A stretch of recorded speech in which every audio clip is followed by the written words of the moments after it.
The moment she said it, something inside me shifted. Love doesn't need closeness, she whispered, her voice calm, almost rehearsed. I stared at her across the dinner table, the candlelight flickering between us, casting long shadows on the walls, shadows that felt eerily similar to the growing distance in our marriage. For years, I had ignored the signs, convincing myself that love could survive anything, that patience, understanding, and compromise would eventually bridge the gap between us. But now, hearing her say those words so effortlessly, I wondered if I had been a fool all along. Sophia had always been independent, a woman who valued her space, her freedom.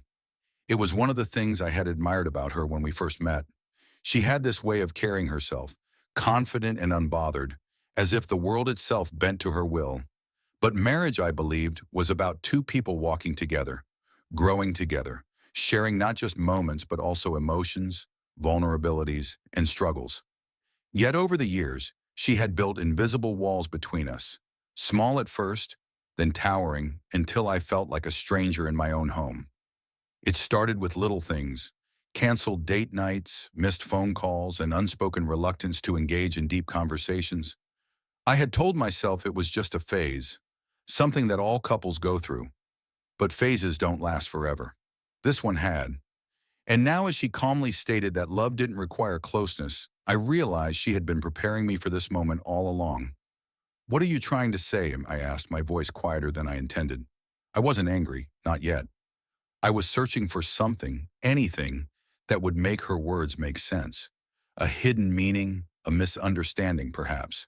But she simply took a sip of her wine and smiled softly, as if this was just another casual conversation. "I just think love is bigger than attachment," she said. "It doesn't need constant presence. It doesn't need expectations. It should just exist." I studied her face, looking for any hint of doubt, but there was none. She truly believed this. And suddenly I saw the truth, the harsh, undeniable reality. She wasn't just talking about love in theory, she was talking about us. The realization hit me like a slow-moving train, crushing every ounce of hope I had been holding on to.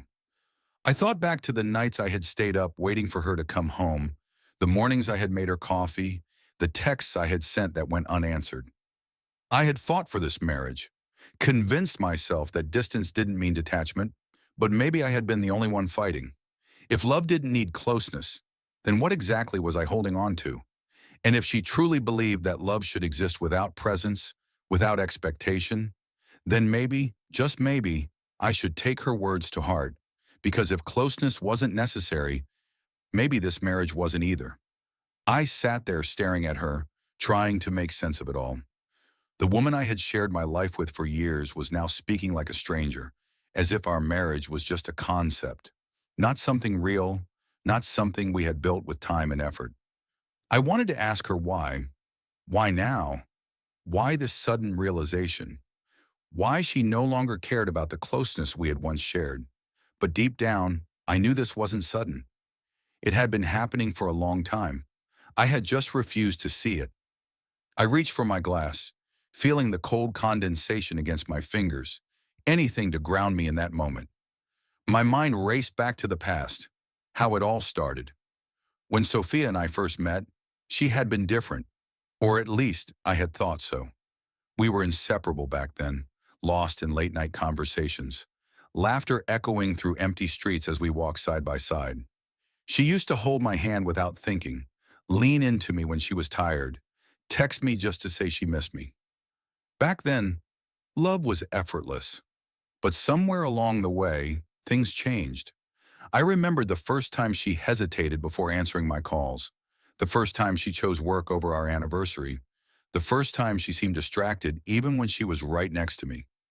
I had convinced myself it was just life, that responsibilities made people drift apart temporarily. But now, listening to her, I realized that she hadn't drifted. She had been walking away for a long time, step by step, until she was so far that I could barely recognize her. "So what does that mean for us?" I finally asked, my voice steady, though my chest felt tight. "Are we just supposed to exist side by side, like two strangers sharing a house?" She sighed, setting her glass down carefully, as if choosing her words the same way she picked out expensive perfumes. Thoughtfully, deliberately. "I don't mean it like that," she said. "I still care about you. I just don't believe in needing someone to feel love. Closeness shouldn't define a relationship." I nodded slowly, absorbing her words. They were gentle, but they carried weight. She wasn't breaking things off, at least not directly. She was setting the stage for something I wasn't sure I could accept. A marriage without closeness, without expectation, without the very things that made love feel alive. I watched her, trying to understand if she truly believed what she was saying, or if this was just her way of easing into something bigger, something she wasn't ready to say out loud yet. And then a thought struck me. What if she had already moved on in ways I hadn't even imagined? What if this distance wasn't about belief, but about someone else? I didn't say it, not yet, but suddenly I knew. I needed to find out the truth. The thought wouldn't leave me. It gnawed at the back of my mind like a slow-burning fire, refusing to be ignored. Sophia's words had been smooth, carefully chosen, but something about them felt practiced, as if she had gone over this conversation in her head long before it happened. People don't just wake up one day and decide that closeness doesn't matter. Something, or someone, had changed her perspective. That night I lay in bed, staring at the ceiling while she slept peacefully beside me. She looked so calm, as if nothing had shifted between us, as if she hadn't just told me that love didn't need presence. I turned my head slightly, watching her, wondering if I truly knew the woman lying next to me. She had been distant for so long that I had convinced myself it was temporary. But now the realization settled in. She wasn't coming back to me. She had already left, in every way that mattered. The next morning I got up earlier than usual, my mind buzzing with questions I didn't know how to ask. As I poured my coffee, Sophia walked into the kitchen, tying her hair into a loose bun, her movements casual, unbothered. I watched her for a moment, waiting for something, some sign of hesitation, regret, anything that would make me believe she still cared. But she just smiled slightly, reaching for a cup. "Got a busy day?" I asked, keeping my tone neutral. "Yeah, meetings all morning," she said, taking a sip of coffee.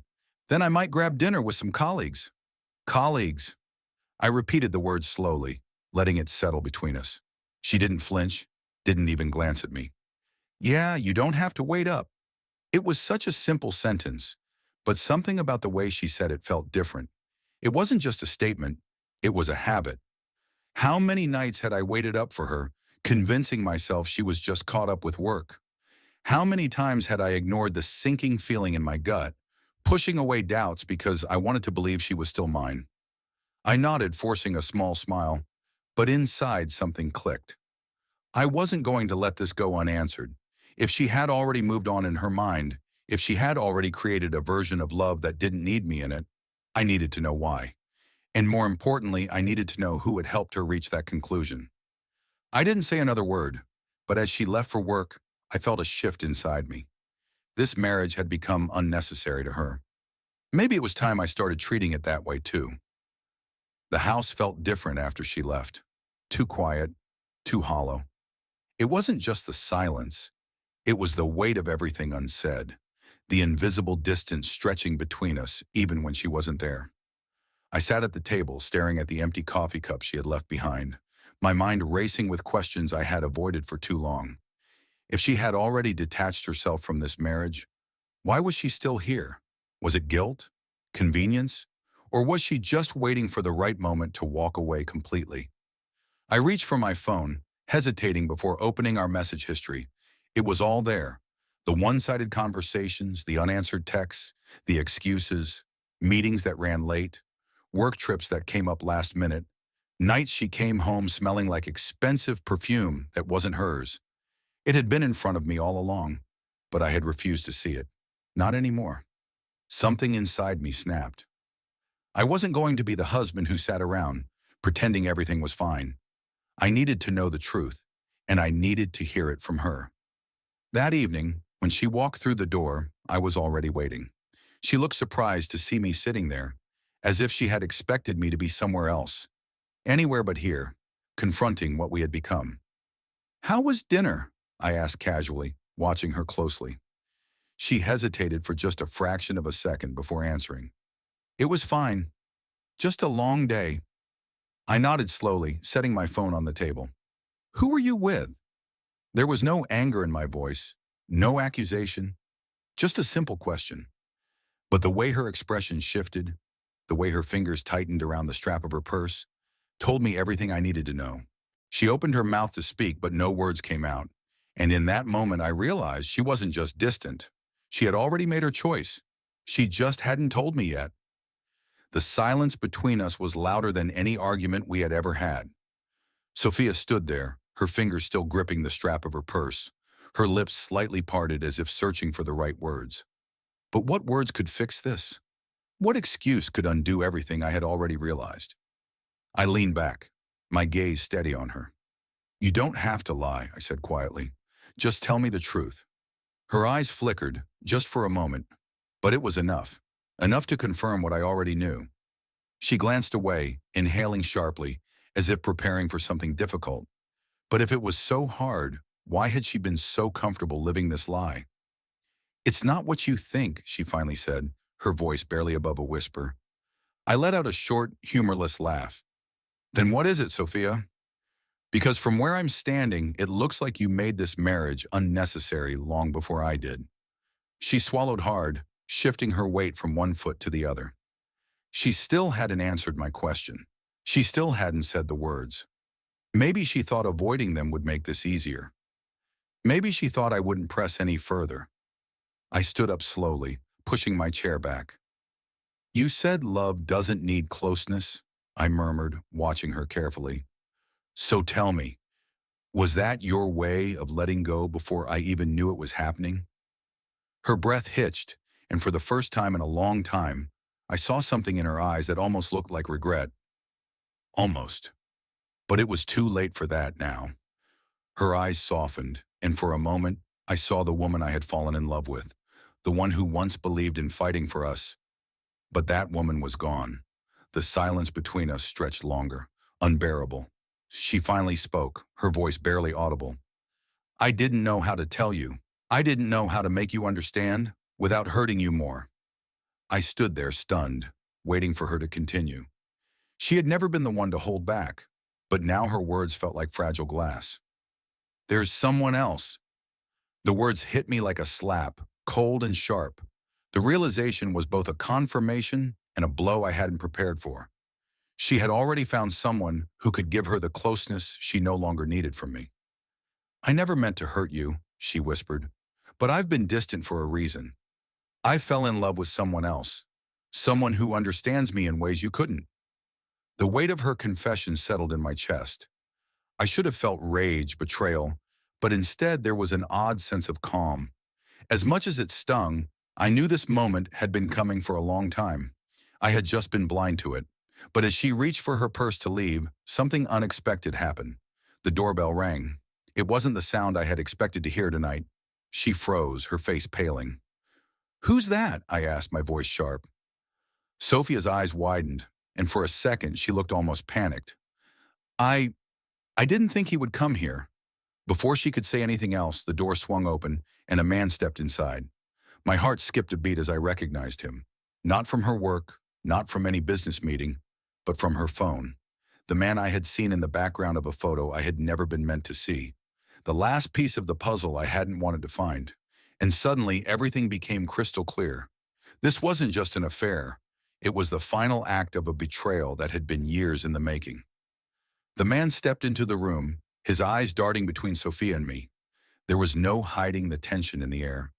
His presence made it all too real. I could see the guilt in Sophia's face, but there was also something else. Relief. Like she had been waiting for this moment, waiting for me to finally see the truth. The man, looking uncomfortable but determined, shifted his weight.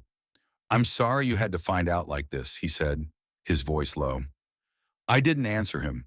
My focus was entirely on Sophia, who was now standing beside him, her hand resting on his arm in a way that was too familiar, too intimate. Why? I asked, my voice breaking through the thick silence. Why did you let me hold on for so long if this was the end for you? She didn't look away this time. Instead, she seemed to search for the right words, but none came. It was as if the truth was too raw for her to articulate. Finally, she spoke, her voice shaking. I thought I could fix it, that I could find my way back to us. But somewhere along the way, I lost myself. I lost us. The air between us was heavy with finality. It wasn't just the affair that had ended our marriage. It was the years of neglect, the unspoken distance, the quiet erosion of something we had once called love. Sophia had given up long before the affair ever started. I turned away, a lump in my throat. I didn't need to hear more. I had my answers. The betrayal wasn't just in the affair. It was in the years I had spent waiting for her to come back, for us to be who we once were. As I walked out of the room, leaving the two of them behind, I knew that sometimes the hardest part isn't finding the truth. It's accepting it. This marriage was over, but the journey of letting go, of finding myself again, had only just begun. And in that painful truth, I realized that love doesn't need closeness. It needs honesty.